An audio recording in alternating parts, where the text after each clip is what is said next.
Oh, we're back. It's Sunday again. Did that week fly by for you as well?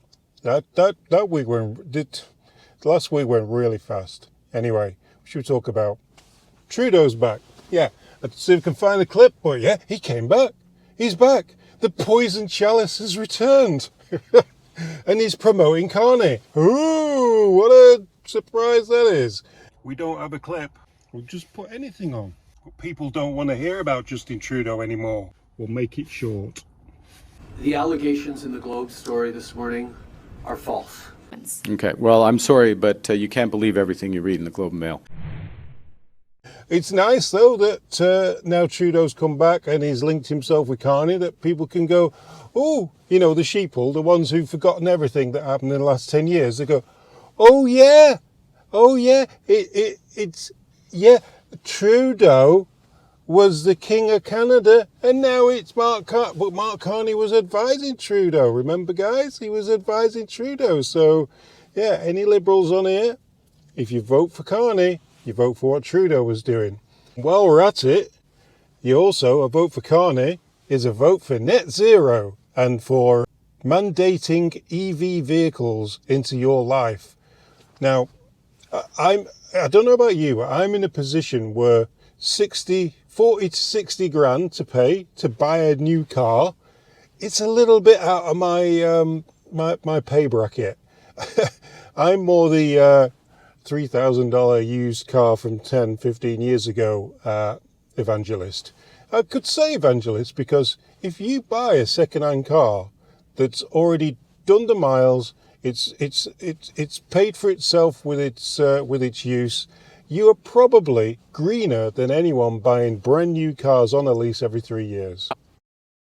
Skepticism about ESG labels or sustainable labels, and that again is one of the reasons we're having this ruthless, relentless focus on net zero, because in the end, look, we can't stabilize unless we get to net zero, and it's a simple, these are hard numbers. Your emissions are either A or B, they're going up or down, and if they're going down, are they going down consistent with the science? We anchor it in the science, the same science the UN and others use for the 1.5 degree objective. If you're a Liberal and you're watching this, which you shouldn't be, you should be watching The View or Breakfast TV or anything that CBC can shove down your gullet.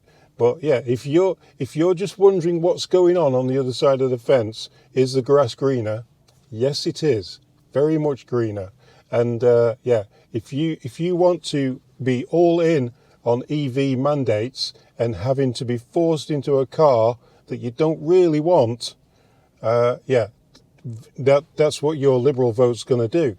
Not only expensive cars will be expensive, but used second-hand low mileage to reasonable mileage cars, they will also be really expensive. The used car market will absolutely dry up and be unaffordable. And that will put people like me and other working class people out of vehicles because we can't afford to buy a new EV every 3 years. We just don't have the...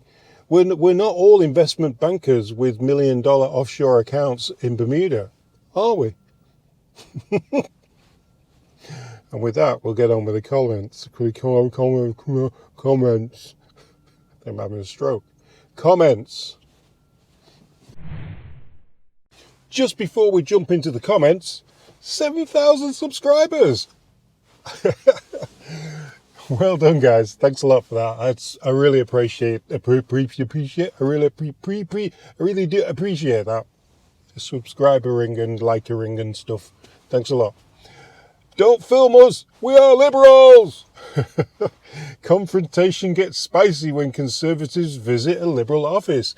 Now, majority of people were pretty favourable of just see what's going on in these Liberal offices, especially something that we noticed was a lot of lawn signs have not been put on lawns. Yeah, they seem, whether they just had a fresh batch brought in, but we're talking like we're 15 days from an election almost. And they've still got a whole office full of lawn signs. That's strange. I need my glasses. I need my glasses. Ah, one of them days. Some days I need glasses, some days I don't. Bit weird, eh? Anyone else like that? Weird, odd. Oh, now I can see it. The Great Dominion said, Wow, I've never seen so many lawn signs piled up unused in a campaign office this late in the campaign. They either printed way too many or nobody is taking them. yeah, I just mentioned that. Jim said, I left a comment here that read, I hope some keeper has more to come, and the one in the Globe and Mail was the smaller of the ones still to come, but it seems to have been deleted. yeah, he unveiled Carney's recent visit with a Chinese peoples in China thing and just denied it. He just denied everything. But yeah, I'm sure you've seen that a few things in the news. We're not going to talk about that on here today, but you know all about that. I get but you know. You know, I bet you guys know. The Great Dominion again said, They seem embarrassed to have the world see what is going on in there. yeah, they really, they don't want you to see what's going on in that office, that's for sure. Sarah said, Thank you for all you are doing and for introducing people like me to Lynn Brooks. I just subscribed to her too, now, as I hadn't known about her before. Spencer of MCGA is doing similar, but in much more intense ways. He is very approachable to patriotic non-globalist viewers and has started running pretty friendly live streams at night. He is also open to connecting with anyone who wants to do a podcast-style political convo with him. Taking Back Canada with Katie. I knew Lynn had to be behind this. Awesome! Thanks, Katie. Maybe we'll do something with Katie in a week or so. She's apparently visiting Toronto, so keep an eye out for that. Might have a chat with that lady. Northern Patriot said, Liberal signs cropped up in my riding. I order a larger lawn sign. It is nauseating seeing those red stains all over the place. that's an idea. I might do a drive round. I don't know what you guys think. I might do a drive round video and see if we can predict the election by counting lawn signs. Yeah, good idea. I might do that, Mr. Northern. I might have a look myself and then maybe post it on here. Maybe do it on a hump day, maybe a Wednesday video or something. Dan said, Evil, Carnival. I love that. That's cool. RD says, Lynn Brooks did an awesome job exposing the truth. They're definitely cowards not wanting to show their faces. Always harping on that one point about Pierre's security clearance. Good for Lynn educating them on why. Awesome video. yeah, as soon as you get to that point, as soon as you get to the, oh, he's not got security clearance. He's not got it. What's he hiding? Yeah, that's, yeah, you've lost the argument then. That's Godwin's law. Godwin's law in Canada now is the security clearance question. Kustis says, A government office is public and filming is not illegal. I didn't know that. I'm not sure if that's true or not. Is it paid for by the Liberals? If it is paid for by the Liberals, I guess that's taxpayers, or is it paid for by donations, which would make it possibly private? Schwags said, I do not agree with this trolling.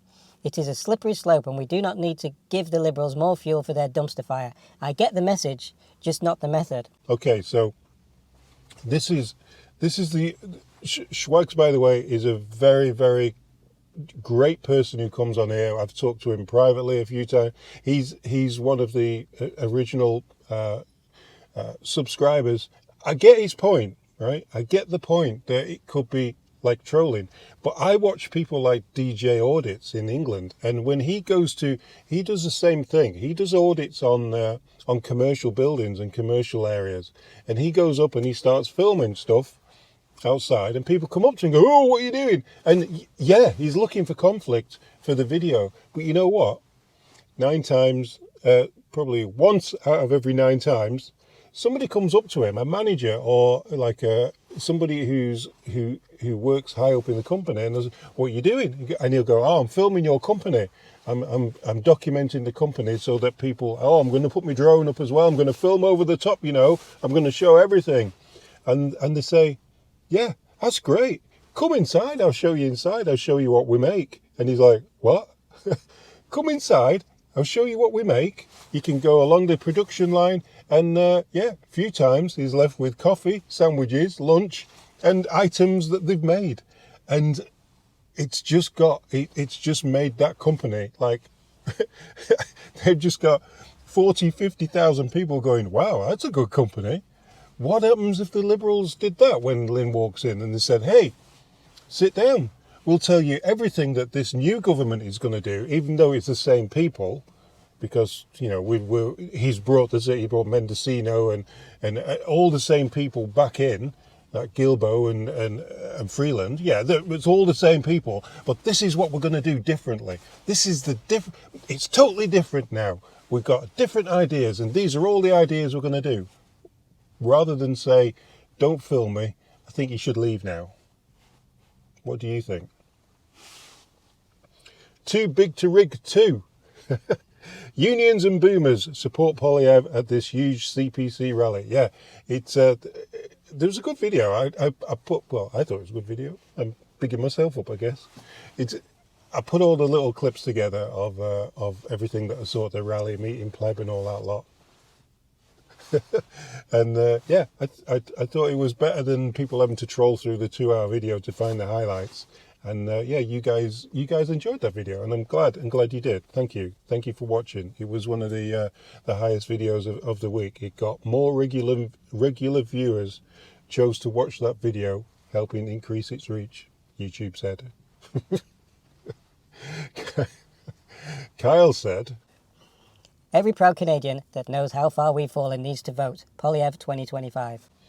Cash stuffing Canadian Jen says, great job, Oshawa. We need to come out large in Ontario. United for Freedom said, and this is a good reason for the season to elect Pierre 4 p.m. Let's bring it home. Canada first. Let's get on the train and ride the blue wave. The only wave forwards. SCP Foundation said, Pierre's rally in Edmonton brought in 15,000 Canadian patriots. His rallies are getting bigger and bigger. It goes to show Canadians definitely want change in Canada. Let's bring it home. That was one of the biggest rallies ever in Canada, I think. One of the reporters was asking him about, you're really popular on the road, but the polls are showing you to be behind. And he's going, just look at the crowds, just look at the people turning up. 15,000. And he said to her, have you ever seen a political rally in Canada that big before?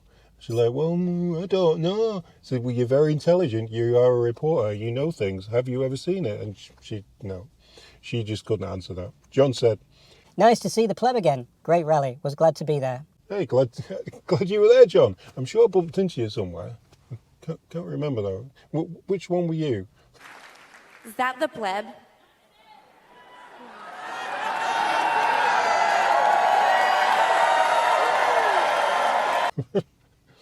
Linda said, boomer from Ontario voting for Pierre. Yeah, boomers are voting for Pierre. They're saying that they're not because of the circumstances over the Trump thing and that, but that's like it took time off for the campaign to go and deal with Trump, and Trump isn't really dealing with Canada anymore. It's like he's making it up so that he doesn't have to go on the campaign trail, because he's totally screwing that up at the moment, I think. He doesn't like the questions about China, that's for sure. Francios says, I used to be lefty when I was a teenager in the 90s, listening to Rage Against the Machine and screaming, damn the man. But I grew up. Reminds me of me, that. Lynn Jensen says, April 28th is the only poll that matters, and I predict a Poilievre majority. Alison Taylor says, your wife is cool. Yeah, she went up on stage and, there she was, getting the crowd up on the feet and cheering, which was pretty cool. Anyway, we'll leave it on that one. And, hope to see you on the next one, guys.